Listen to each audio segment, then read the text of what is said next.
Good morning बच्चों। आज के क्लास में हम आप सभी लोगों को त्रिकोणमितीय अनुपात के बारे में पढ़ाएंगे। इससे पहले की क्लास में आप सभी लोग त्रिकोणमितीय अनुपातों का विवरण और पाइथागोरस पर में देख चुके हैं, लेकिन इस क्लास में आपको त्रिकोणमितीय अनुपात पढ़ेंगे। त्रिकोणमितीय अनुपात होते क्या हैं? त्रिकोणमिति जो होती है समकोण त्रिभुज पर आधारित आपको पढ़ना है 10th लेवल में। तो समकोण त्रिभुज में 3 भुजाएं होती हैं, एक होता है लंब, एक होता है कर्ण, एक होता है आधार। एक कोण समकोण होता है और 2 कोण न्यून होते हैं। तो न्यून कोण के लिए त्रिभुज के किन्हीं 2 भुजाओं के अनुपात को हम त्रिकोणमितीय अनुपात कहते हैं। तो त्रिकोणमितीय अनुपात के बारे में आप सभी लोग ये मान लेते हैं आपका समकोण त्रिभुज हो गया।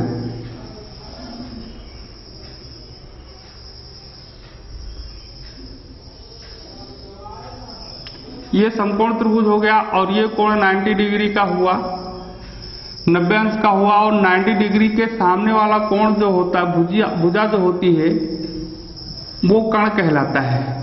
मान लेते हैं ये है, ये B है यहाँ पे और ये शीर्ष C है, लिख दिया गया। कुछ भी लिख सकते हैं, PQRS, कोई दिक्कत नहीं है, ठीक है। तो 90 अंश वाला जो कोण होता है ये समकोण त्रिभुज हो गया। 3 भुजाएं आप देख रहे हैं, 90 अंश का जो 90 डिग्री का एंगल है उसके सामने वाली भुजा, देखिए इसके सामने वाली भुजा जो होगी वो कर्ण कहलाएगी। और अब 2 न्यून कोण बचते हैं, एक न्यून कोण ये हो गया और एक न्यून कोण ये हो गया। न्यून कोण उसे कहते हैं जिस कोण का मान 90 डिग्री से कम होता है और 0 डिग्री से अधिक होता है, उसे न्यून कोण कहते हैं। तो जो त्रिकोणमितीय अनुपात चालू होगा वो केवल न्यून कोण के लिए ही चालू होगा, न्यून कोण के लिए ही लगते हैं। तो एक न्यून कोण ये हो गया, एक न्यून कोण ये होगा, तो किसी एक के लिए ही चलेगा, दोनों के लिए नहीं। तो ये कोण हम लेते हैं, इसको बाद में देखा जाएगा। तो अगर मान लेते हैं ये न्यून कोण, इस कोण का मान थीटा है, तो इस न्यून कोण वाले के सामने वाली भुजा जो होगी वो लंब होगा और जो अब शेष बची भुजा ये आपका आधार होगा। यहाँ पर कर्ण तो हमेशा निश्चित रहेगा कि 90 अंश के सामने वाली भुजा जो होती है वो कर्ण होती है। समकोण त्रिभुज की सबसे बड़ी भुजा कर्ण होती है, लेकिन लंब और आधार आपस में बदल जाते हैं। अगर इस न्यून कोण के लिए हम त्रिकोणमितीय अनुपात प्रयोग करते हैं, प्रश्न में सवाल लगाते हैं कोई, तो इसके सामने वाली भुजा लंब, मतलब जो न्यून कोण होगा जिसके लिए जैसे साइन कास जो भी त्रिकोणमितीय यूज करेंगे उसके जस्ट सामने की भुजा लंब और दूसरी भुजा आधार हो जाती है। अगर यही चीज इसको बदल दिया जाए, अगर हम थीटा ये लें, ये न्यून कोण लें, इसको ना लें, तो लंब इसके सामने वाली भुजा ये अब लंब, इस स्थिति में ये लंब हो जाएगा और ये आपका आधार हो जाएगा। तो ये आपस में परिवर्तित हो जाते हैं। तो बात ये समझ में आ गई, मतलब थीटा कोण देखना होगा। अभी और सवाल जब प्रश्न हल करोगे तो और क्लियर होगा। तो हम थीटा फिलहाल यही रखते हैं और ये आपका हो जाएगा लंब और ये आपका भुजा हो गया आधार। अब लंब और आधार हो गया। तो अब 3 त्रिकोणमितीय अनुपात होते हैं। हमने उस पहले वाले क्लास में बताया था कि पूरा नाम बताया था, हिंदी में भी बताया था, लेकिन हमें इंग्लिश नेम ही लिखना है और संक्षिप्त नेम, छोटा वाला नाम लिखना है। तो एक होता है साइन, एक होता है कास, एक होता है टेन। तो sine theta is equal to क्या होता है? पहला त्रिकोणमितीय अनुपात देखिए, तो sine theta is equal to होगा लंब अपान कर्ण। साइन थीटा बराबर होता है लंब बटे कर्ण। सेकंड जो रेशियो होगा त्रिकोणमितीय अनुपात वो cos theta COS, cos theta is equal to होता है आधार अपान कर्ण। और जो थर्ड होगा वो आपका tan theta is equal to होगा लंब अपान आधार। अगर आप ये 3 जानते हैं तो वो 3 जो इनके व्युत्क्रम हैं उनको आपको याद करने की जरूरत नहीं, केवल ये 3 जानना है। Sine theta is equal to लंब अपान कर्ण, cos theta is equal to आधार अपान कर्ण, tan theta is equal to लंब अपान आधार। लंब के लिए हम यहाँ पर यल का प्रयोग कर सकते हैं, आधार के लिए ये का प्रयोग करेंगे और कर्ण के लिए हम के का प्रयोग करते हैं। तो इसको याद करने का एक ट्रिक है, बहुत पुराना ट्रिक है। यल लाल बटे कक्का। अब ये क्रम आपको याद रखना है, साइन कास टेन। तो यल से भी हमने बताया लंब, ये से आधार, यल से लंब, के से कर्ण और ये से आधार होता ही। तो यल अपान के मतलब लंब बटे कर्ण, लंब बटे कर्ण जो इक्वल टू होगा साइन। क्रम से है साइन कास टेन, पहले साइन फिर कास, साइन कास टेन मतलब लंब बटे कर्ण बराबर साइन थीटा, का आधार बटे कर्ण बराबर कास और लंब बटे आधार बराबर टेन। ठीक, या इनको और जिस भी ट्रिक से, ये आपका साइन होगा पहले नंबर पर, दूसरे नंबर पर कास, तीसरे नंबर पर टेन।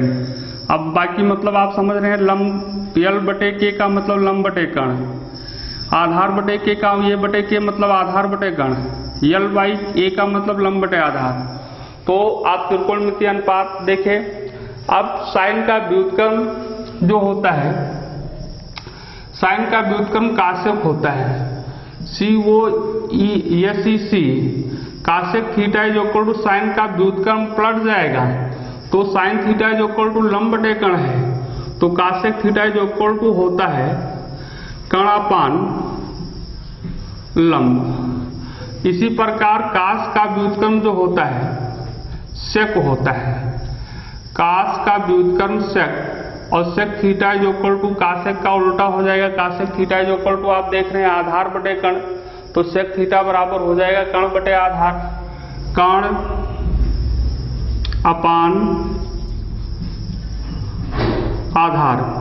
और tan का व्युत्क्रम होता है काट, काट थीटा जो इक्वल टू आपका हो जाएगा tan थीटा जो इक्वल टू है लंब अपान आधार, तो ये पलट जाएगा तो ये हो जाएगा आधार अपान लंब। ठीक, ये हो गए 6 त्रिकोणमितीय अनुपात। आप साइन कास टेन का याद रखिए, साइन कास टेन का कासेक, और इसके बाद आप जानते हैं साइन का व्युत्क्रम कासेक होता है, कास का व्युत्क्रम सेक होता है, टेन का व्युत्क्रम काट होता है। तो साइन थीटा जो इक्वल टू लंब अपान कर्ण, तो कासेक थीटा उल्टा हो जाना है, व्युत्क्रम पलट देना है, कर्ण बटे लंब हो जाएगा। कास थीटा बराबर आधार बटे कर्ण है तो सेक थीटा बराबर कर्ण बटे आधार हो जाएगा, टेन थीटा बराबर लंब बटे आधार है तो काट थीटा जो इक्वल टू आधार अपान लंब हो जाएगा। ये इनके त्रिकोणमितीय अनुपात हैं। कैसे याद रख सकते हैं, आपको याद रखने का तरीका भी बताएगा। या एक तरीका और है,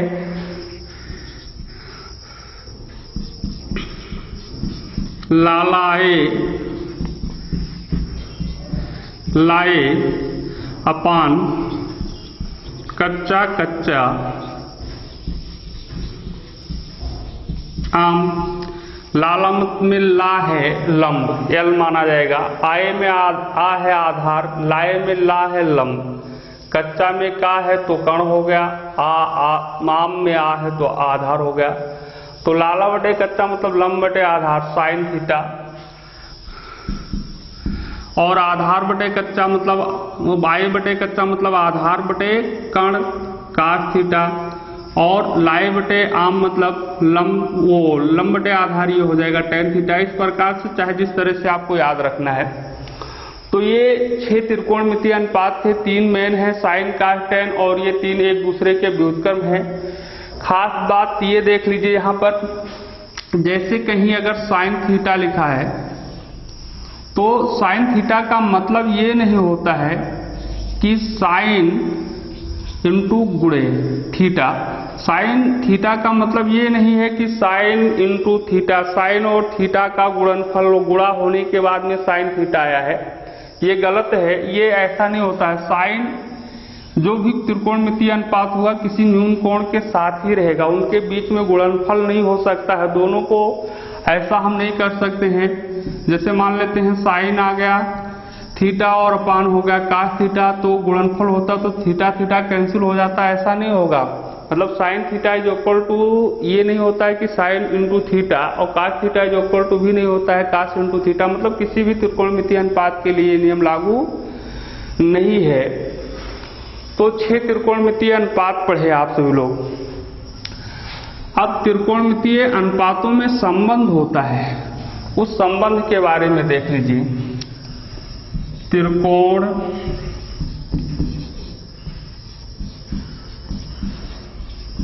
मितीय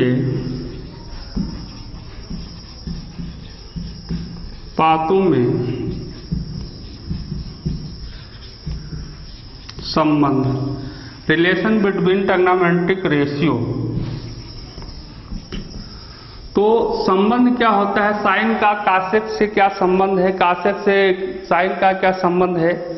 तो अब हम देखते हैं, जैसे यहां sine theta is equal to लंब बटे कर्ण होता है।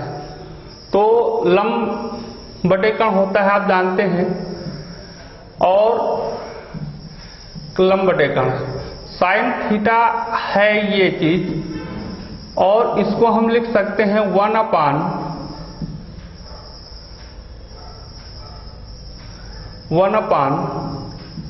कर्ण अपान लंब।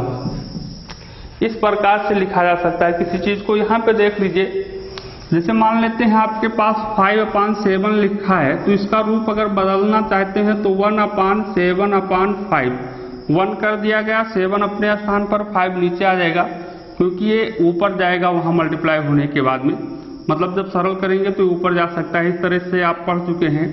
3/4/5 लिखा है, तो इसको इससे लिखा जाता है 3/4 × 5। वही चीज दूसरे रूप में लिख दिया गया। तो इसी प्रकार से ये भी हो गया sine theta is equal to लंब बटे कर्ण है, तो sine theta is equal to अगर हम लिख लिए 1/कर्ण बटे लंब।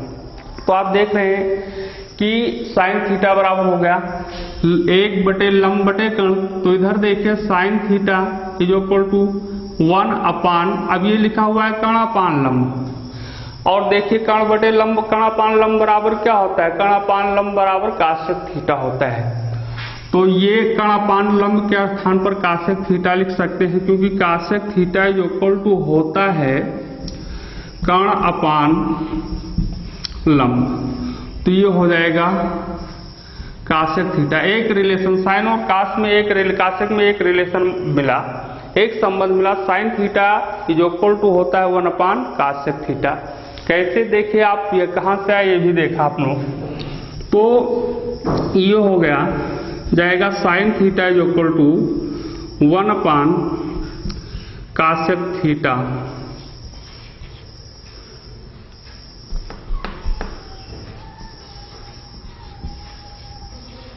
कासेक थीटा। इसी प्रकार से जब हम कासेक थीटा निकालेंगे, कासेक थीटा जो इक्वल टू होगा 1/साइन थीटा। कैसे होगा ये भी देख लीजिए। देखो हम जानते हैं कासेक थीटा जो इक्वल टू होता है कर्ण अपान लंब। तो इसके रूप को अगर हम चेंज करते हैं, बदलते हैं, तो कासेक थीटा को लिख सकते हैं हम 1/ लंब अपान कर्ण। तो cosec theta is equal to 1/ लंब अपान कर्ण लिखा है, तो लंब upon Karna is equal to क्या होता है साइन थीटा। तो ये हो जाएगा आपका साइन थीटा। मतलब cosec theta is equal to हो गया 1/साइन थीटा। तो sine theta is equal to होता है 1/कासेक थीटा, और cosec theta is equal to होता है 1/साइन थीटा। इसी प्रकार से हम कास का भी निकाल सकते हैं। तो देखिए cos theta is equal to क्या होगा, cos theta is equal to होता है आधार अपान कर्ण। तो इसके रूप को जो हम बदलेंगे तो cos theta is equal to हो जाएगा 1/ कर्ण अपान आधार। तो देखिए cos theta is equal to अब कर्णपान आधार बराबर क्या होता है, कर्णपान आधार बराबर सेक थीटा। तो यहाँ पर कर्ण बटे आधार के स्थान पर लिखा गया सेक थीटा, तो काश थीटा बराबर 1 बटे सेक थीटा। ऐसे अगर सेक का निकालोगे तो 1 अपान काश थीटा आ जाएगा। तो सेकंड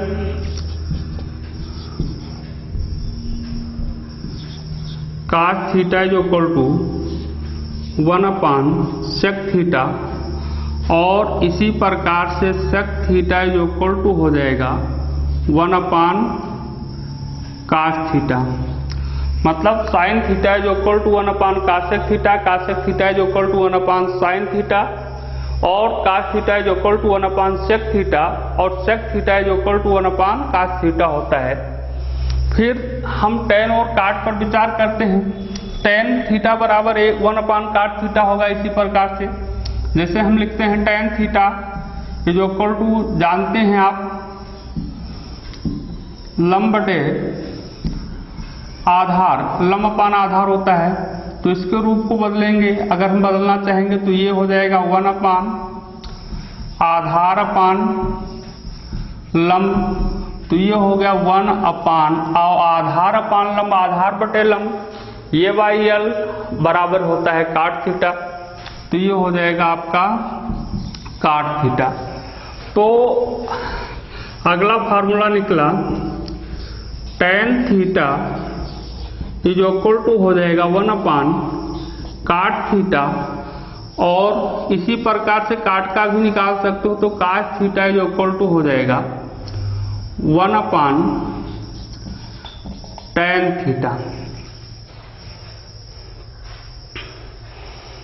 ठीक, आगे टेन थीटा और काट थीटा का एक फार्मूला और होगा। चौथा, टेन थीटा बराबर लंब बटे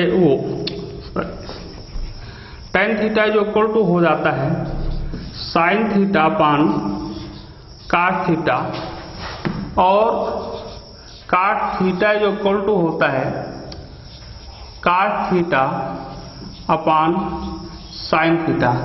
तो 6 त्रिकोणमितीय अनुपात देखा आप लोगों ने, और नीचे आप लोगों ने त्रिकोणमितीय अनुपातों में संबंध देखा। मतलब साइन थीटा जो इक्वल टू होता है लंब अपान कर्ण, काट थीटा जो इक्वल टू होता है कर्ण अपान लंब, कासेक थीटा जो इक्वल टू होता है कर्ण अपान लंब, काट थीटा जो इक्वल टू आधार अपान कर्ण, और सेक थीटा जो इक्वल टू होता है कर्ण बटे आधार। इसी प्रकार से टेन थीटा बराबर होता है लंब बटे आधार, और काट थीटा जो इक्वल टू होता है आधार बटे लंब। त्रिकोणमितीय अनुपातों में तो ये अनुपात आपको याद रखना है, और इस त्रिकोणमितीय अनुपातों में संबंध है, ये फार्मूला तो आपको जरूर याद रखना है।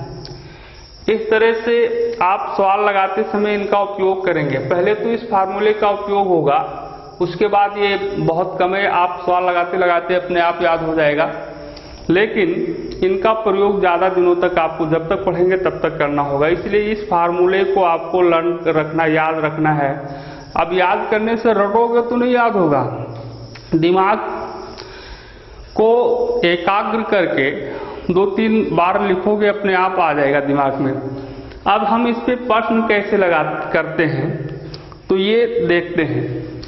कोई भी प्रश्न है त्रिकोणमिति पे, आगे सिलेबस कल चलेगा लेकिन प्रश्न देख लीजिए। जैसे एक प्रश्न है मेरे पास, एक समकोण त्रिभुज दिया है और इस समकोण त्रिभुज की ये कोण 90 डिग्री का है और ये भुजा 3 सेंटीमीटर है, ये भुजा 4 सेंटीमीटर है और ये भुजा 5 सेंटीमीटर है और यहाँ पर थीटा लिखा हुआ है। मान लेते हैं ये है, ये बी है और ये सी है। आपको सभी त्रिकोणमितीय अनुपात ज्ञात करना है। तो इस प्रश्न में खास बात क्या है कि तीनों भुजाएं दी हुई हैं समकोण त्रिभुज की, एक भी भुजा आपको ढूंढना नहीं है। तीनों भुजा दिया हुआ है, कर्ण दिया हुआ है, लंब दिया है, आधार दिया हुआ है। तो थीटा अगर हम यहाँ लिए हैं, इस न्यून कोण के लिए थीटा लिखा गया है, तो इसके सामने वाली भुजा 4 सेंटीमीटर बीसी लंब होगा और ये आधार होगा। कर्ण तो 90 के सामने एसी है ही है। तो पहले कर्ण लंब और आधार को पहचानना है। तो मान लेते हैं हमको साइन थीटा निकालना है। साइन थीटा पहला त्रिकोणमितीय अनुपात, साइन थीटा जो इक्वल टू क्या होता है, आप देख रहे हैं लंब बटे कर्ण, थोड़ा नीचे कर, साइन थीटा जो इक्वल टू होता है लंब बटे कर्ण यल बाई के। अब हम लंब कर्ण हमेशा नहीं लिखेंगे, यल बाई के या पी अपान एच लिख सकते हैं, परपेंडिकुलर अपान हाइपोटेन्यूज। तो लंब कौन सी भुजा है इसमें ये देखना है।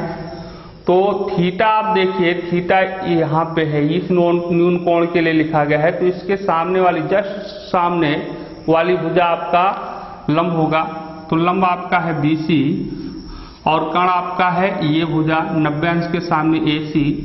तो ये आपका हो जाएगा BC का मान कितना है 4 सेंटीमीटर, इतना कितना है 5। तो साइन थीटा त्रिभुज के लिए साइन थीटा का मान हुआ 4/5। ऐसे दूसरा cos थीटा निकालना है, तो आधार बटे कर्ण ये बाई के होता है। तो इस त्रिभुज में आधार कौन सी भुजा होगी, फिर देख लीजिए 90 अंश के सामने वाली भुजा कर्ण हो जाता है, थीटा के सामने वाली भुजा लंब हो गई। तो जो शेष बची भुजा ये आपका क्या होगा, आधार होगा। तो आधार कौन सी भुजा है AB, कर्ण कौन सी भुजा है AC। तो AB का मान देखिए, AB का मान 3 सेंटीमीटर है और कर्ण का मान 5 सेंटीमीटर। इस प्रकार से cos थीटा जो इक्वल टू हो जाता है 3/5। फिर थर्ड आपका tan थीटा जो इक्वल टू होता है यल बाई ये लंब बटे आधार, लंब अपान कर्ण। तो लंब आप जानते हैं कौन सी भुजा है AC, थीटा है तो थीटा वाले के सामने की भुजा, ये थीटा यहाँ पे है तो इसके सामने की भुजा ये लंब, लंब हो गया BC। ये तो आपका कर्ण होगा 90 अंश के सामने है, इसलिए आधार AB हो जाएगा। तो ये हो गया AB, ये जो इक्वल टू BC का मान, BC ये भुजा है, ये साइड है 4 सेंटीमीटर और AB आपका ये है 3 सेंटीमीटर। इसी प्रकार से आपको मान लेते हैं cot थीटा। तो cot थीटा जो इक्वल टू क्या हो जाएगा, cot का फार्मूला देख लीजिए या कासेक ही निकाल लीजिए, काट ना निकालो कासेक निकाल लो। 3 का क्रम याद रखिए बस। कासेक थीटा जो इक्वल टू कर्ण K/L मतलब कर्ण बटे लंब, ये लिखा हुआ है कर्ण बटे लंब। तो कर्ण कौन सी भुजा है ये, लंब कौन सी भुजा है BC। तो कर्ण है आपका AC और लंब है आपका BC। तो AC का मान 5 सेंटीमीटर और BC का मान 4 सेंटीमीटर। फिर 5 नंबर पे सेक थीटा आपको निकालना है। सेक थीटा जो इक्वल टू होता है K/A मतलब कर्ण बटे आधार। तो कर्ण आप देख रहे हैं AC ही और आधार थीटा है, तो थीटा के सामने वाली भुजा ये लंब। तो ये आपका आधार हो जाएगा AC मतलब आधार हो जाएगा आपका AB। तो कर्ण का मान 5 और AB का मान कितना दिया है 3। इसी प्रकार से 6 छठवां त्रिकोणमितीय अनुपात cot थीटा